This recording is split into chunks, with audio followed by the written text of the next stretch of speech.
Welcome back, or welcome to Autoimmune Health Solutions.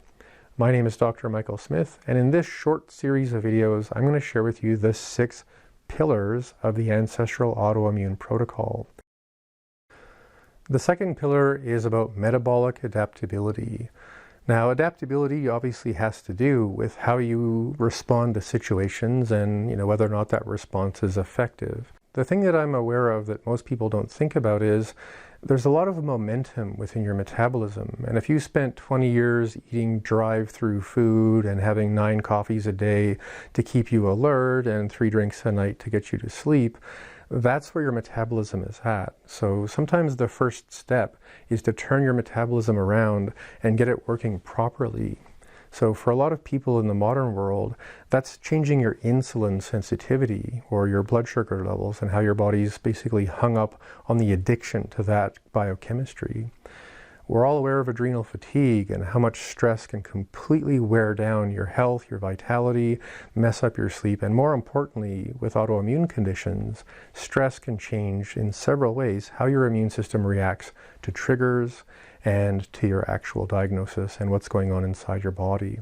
So it becomes very important to think about this as adjusting your metabolism from the past before we start trying to control the future.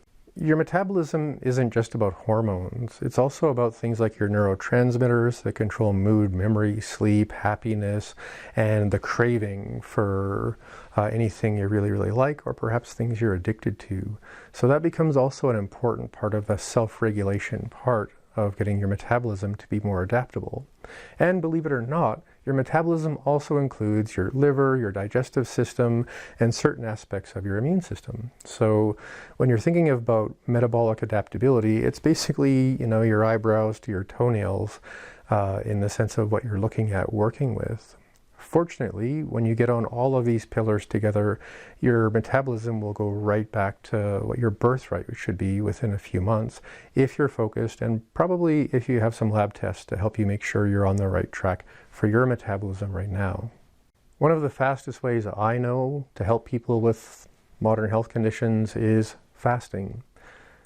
We live in a culture, especially in the developed countries in the world, where eating 3 meals a day is actually something we feel entitled to. And honestly, in no time in human history up until recently, could anyone eat 3 or 4 times a day, every month, every season, every year for decades. For most of human existence, most of evolutionary existence, there's been times of hunger, especially in spring.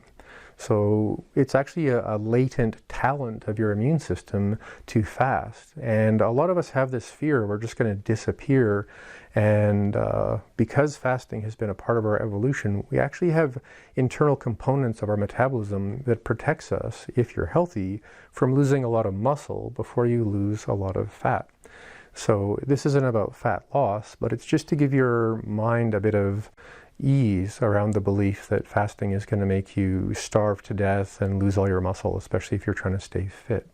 When we look at metabolic adaptability and the 4 phases, in phase 1, keep in mind we're trying to turn around your metabolism from whatever number of years you may have harmed your metabolism from eating processed foods or not getting enough sleep or too many stimulants or intoxicants. So the things we encourage people to try in that phase 1 metabolic adaptability process are things like sleep hygiene or using a sensory deprivation tank so that your body can experience deep states of restful stillness. And also assessing through lab tests the ratio of DHEA to cortisol. Now there's many other things that we look at in lab testing, but that's, I think, a pretty easy one for most patients to understand. DHEA helps your body repair itself in the sense of being anabolic or build more, and cortisol, when it's way out of balance with your DHEA, makes your body catabolic, which means you're using up your tissue faster than you can repair them. So this becomes an important strategy. When you're looking at your metabolism in phase 2, not only is that nutrient-dense diet important, but you're also going to want to look at things like intermittent fasting. Now that may seem like a fad, but again, we're trying to repair the damage from eating 3-4 meals a day for decades. So by giving your metabolism that little challenge, you're actually turning some really important switches or pathways in your body around that can help you heal a lot faster. In phase 3, with respect to your metabolism, the focus is now on making sure you have a kind of homeostasis or a kind of balance. And again, this brings up more lab testing for people because we want to make sure that you have neurotransmitter balance, that you have hormonal balance, and also that you've taken the time to make sure your liver and your digestive system and your other organs are functioning well. And if not, you might want to spend some time focusing on supporting those specific parts of your metabolism to make sure that your health is becoming more abundant and more adaptable, because metabolic adaptability is meant to prepare you for a future that's less under control than it has been while you're on, a several-month protocol. When we look at phase 4 in your metabolism, we want to make sure that your body can respond to these challenges. And this is often when I put my patients through a glucose tolerance test to see how much more resilient they are now, usually about 3 or 4 months later, to things that actually will spike inflammation and spike insulin. It's a great strategy, and you can do it at home. All you need is a glucometer. At this point, it's also a good idea to get some baseline blood work just to check on inflammation, to check on your blood lipids, and also to make sure that you have all that nutrient density and those really good base amounts of things, again, like vitamin D, vitamin B12, and all of the things that people can run out of in a way that makes your health more precarious.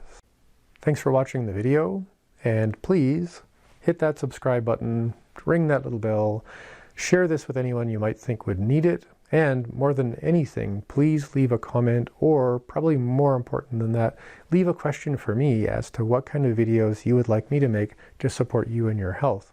I'm actually having fun doing this now. I think I've got it kind of worked out. So let me know what you need a video on, and I'll do my best to put that in the pipe and get it back to you as soon as I can. Thanks for watching again, and have a great day.